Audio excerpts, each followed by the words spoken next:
নমস্কার, আমাদের চ্যানেলে আবার সবাইকে স্বাগত জানাই। WBCS এবং UPSC স্পেশাল আমাদের এই চ্যানেলটি।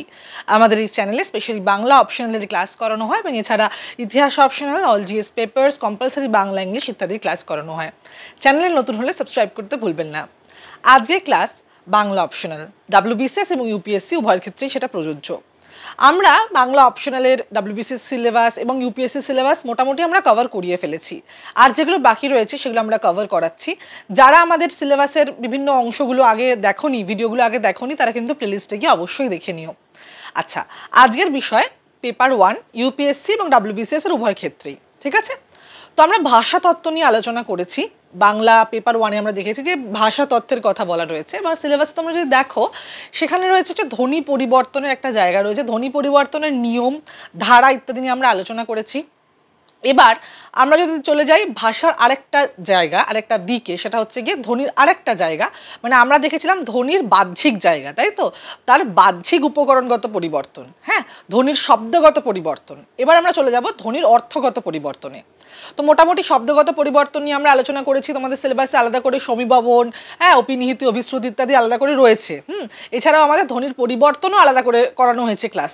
তো অবশ্যই তোমরা প্লেলিস্টে গিয়ে দেখে নিও।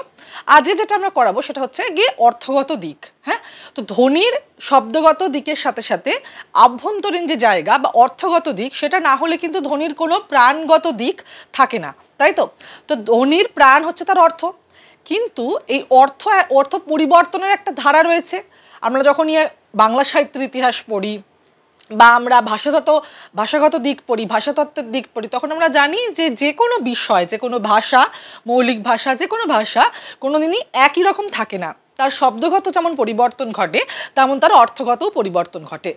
তাহলে আজকে যেটা আমরা আলোচনা করব যে বাংলা শব্দের অর্থগত পরিবর্তনের যে ধারাটা আছে সেটা। তো মোটামুটি অর্থগত পরিবর্তনের কিছু কারণ হয়, ভৌগোলিক কারণ, অন্তর্নিহিত বিভিন্ন কারণ। তো সেগুলো আমাদের সিলেবাসে অবশ্যই আছে, কিন্তু প্রশ্ন হিসাবে আমাদের খুব একটা গুরুত্বপূর্ণ নয়। কিন্তু অর্থগত পরিবর্তনের ধারাটা বা নিয়মাবলীগুলো কিন্তু খুব গুরুত্বপূর্ণ, পরীক্ষার ক্ষেত্রেও সেটা খুবই গুরুত্বপূর্ণ। আচ্ছা, এই ভিডিওতে যেটা আমরা আলোচনা করব সেটা কিন্তু অবশ্যই তোমরা দেখো, তোমাদের জন্য অবশ্যই হেল্পফুল হবে। তার সাথে সাথে আমরা ভাষাতত্ত্বের জন্য একটা বই বলে রেখেছি, রামেশ্বর শয়ের বই, সেটা তোমরা অবশ্যই পড়ে নিও, কারণ তোমাদের নোট মেকিংয়ের ক্ষেত্রে কিন্তু ওটা খুব হেল্পফুল হবে। আর এছাড়া আমাদের অনলাইন পেড ব্যাচ রয়েছে, সেখানে তোমরা চাইলে জয়েন করতে পারো। সেখানে কিন্তু আমরা ক্লাসেই নোটসটা লিখিয়ে দিই, ঠিক আছে? তাহলে শুরু করছি। শব্দগতের অর্থ, শব্দার্থ বা শব্দের অর্থের পরিবর্তনের আমরা তিনটে দিক বা তিনটে ধারা দেখতে পাই, ঠিক আছে? তোমরা যদি, আমি এই বইটাই ফলো করছি, তোমরা ওই বইটাই ফলো করতে পারো, রামেশ্বর শয়ের, ঠিক আছে? তো মোটামুটি এই বই অনুযায়ী তিনটে ধারার কথা বলা রয়েছে। কি কি? অর্থগত পরিবর্তনের ধারা, শব্দার্থ পরিবর্তনের ধারা, একটা হচ্ছে গিয়ে অর্থ বিস্তার বা অর্থ প্রসার। নামকরণগুলো ভালো করে দেখবে, নামের মধ্যে তোমরা বুঝতে পেরে যাবে, আর ডেফিনেশন আলাদা করে পড়াবারই প্রয়োজন নেই। হ্যাঁ, প্রথমে দেখো কি রয়েছে, অর্থ বিস্তার বা অর্থ প্রসার, এক্সপ্যানশন অফ মিনিং। পরেরটা কি বলছে? অর্থ সংকোচ, রিডাকশন অফ মিনিং। তারপরটা হচ্ছে অর্থ সংক্রম বা অর্থ সংশ্লেষ, হ্যাঁ, অল্টারেশন বা ট্রান্সফার অফ মিনিং। এটা গেল প্রথম তিনটে। এছাড়া আরো দুটো ভাগ আছে, একটা হচ্ছে গিয়ে অর্থ উন্নতি এবং অর্থর অবনতি, অর্থোন্নতি, অর্থবনতি।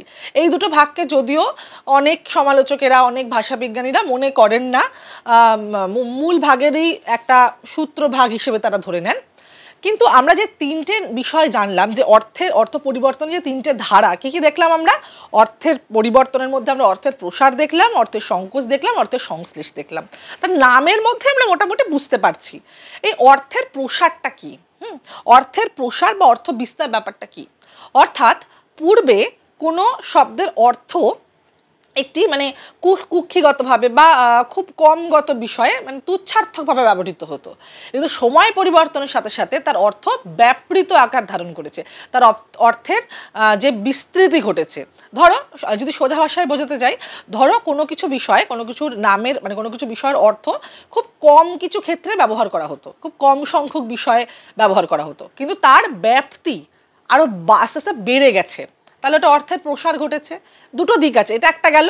আর একটা দিক হচ্ছে কি, কোনো কিছুর অর্থ তুচ্ছার্থে, মানে খুবই নগণ্য অর্থে ব্যবহার করা হতো, সেটা পরবর্তীকালে সময়ের সাথে সাথে বিভিন্ন ভৌগোলিক জনিত বা বিভিন্ন কারণজনিত মানে বিষয়ে আমরা দেখেছি তার অর্থ ব্যাপৃত আকার ধারণ করেছে, বিস্তার হয়েছে, তাই জন্য সেটা অর্থ বিস্তার। এবার একটা উদাহরণ দেখো, এই বই অনুযায়ী তোমাদের উদাহরণগুলো আমি বলছি।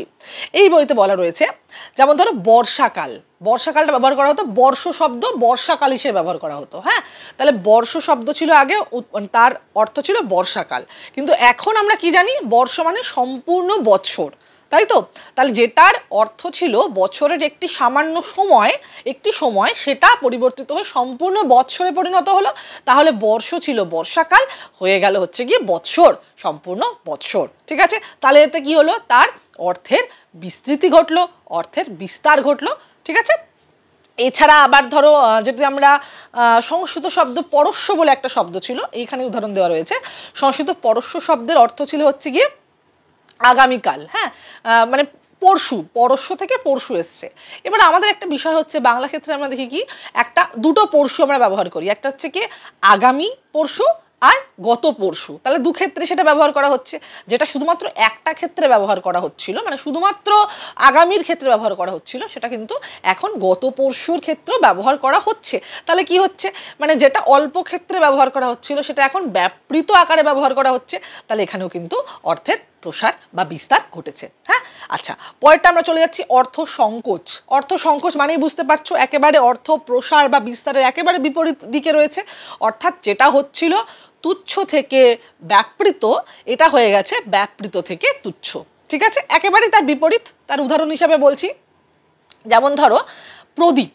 সংস্কৃতে প্রদীপ শব্দ কি ছিল, যে সব রকমের আলোটাকে ধরা হতো, প্রদীপটাকে ধরা হতো সব ধরনের আলো। কিন্তু এখন প্রদীপ মানে কি, যে কোনো একটা পাত্র, সেটা মাটির পাত্র হতে পারে, পিতলের পাত্র হতে পারে, সেখানে তেল সলতে দিয়ে জ্বালানো হয় এমন একটা পাত্র, সেখান থেকে আলো দান হয়, আলো শিখা দান হয়, সেরকম একটা বিষয় প্রদীপ। কিন্তু আগে প্রদীপ ছিল হচ্ছে গিয়ে সব আলোকেই আগে প্রদীপ বলা হতো।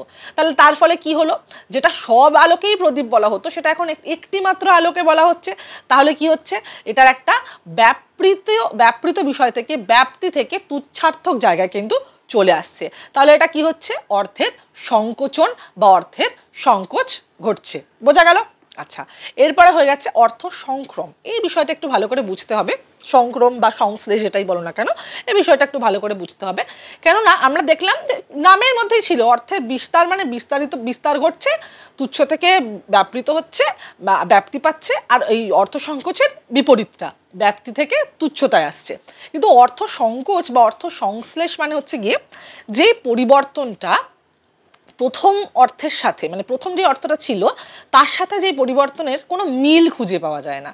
ঠিক আছে, আমি উদাহরণ দিলে তোমরা বুঝতে পারবে যে প্রথমে একটা অর্থ ছিল, সেই অর্থ মানে ওই তার সাথে এখন যে অর্থটা দাঁড়িয়েছে তার মধ্যে কোনো যোগসূত্রই নেই, অর্থাৎ কোনো মিলই নেই।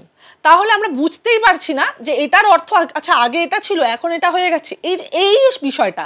এবং এটা দুটো ক্ষেত্রেই পসিবল, এটা সংকোচনও ঘটতে পারে, ব্যাপ্তিও পেতে পারে। হ্যাঁ, যেমন আমরা অর্থ সংকোচ দেখলাম, সেটাও হতে পারে, আবার অর্থ বিস্তারও পেতে পারে। কিন্তু এই অর্থ সংশ্লেষে কখনো দুটোই হয়, কখনো একটা হয়, হতেই পারে। কিন্তু প্রথম যেটা অর্থ, যার মূল অর্থ, তার সাথে এখনের অর্থ, বর্তমান অর্থের কোনো যোগসূত্র আমরা পাবো না, পরিবর্তন একটা পাবো এবং আমূল পরিবর্তন পাবো। তার ফলে সেটাকে বলা হচ্ছে অর্থ সংশ্লেষ। যেমন ধরো সন্দেশ শব্দটা। হ্যাঁ, এই সন্দেশ শব্দটা প্রথমে ব্যবহার করা হতো কোনো কিছু খবরাখবরের ক্ষেত্রে, খবরকে বলা হতো সন্দেশ। হিন্দিতেও এখন সন্দেশা শব্দটা রয়েছে, কিন্তু এখন সন্দেশ হয়ে গেছে কি মিষ্টান্ন জাতীয় বিষয়। তাই তো? এবার কিভাবে হলো ব্যাপারটা, আগেকার দিনে যখন পোস্ট অফিস বা ডাক ব্যবস্থা প্রচলন ছিল না, তখন যারা কোনো মানে আত্মীয়ের বাড়িতে তাদের খবর নিয়ে যেত, হ্যাঁ, কোনো কিছু সংবাদ নিয়ে যেত, যাদেরকে নিযুক্ত করা হতো তারা একটু মিষ্টান্ন নিয়ে যেত।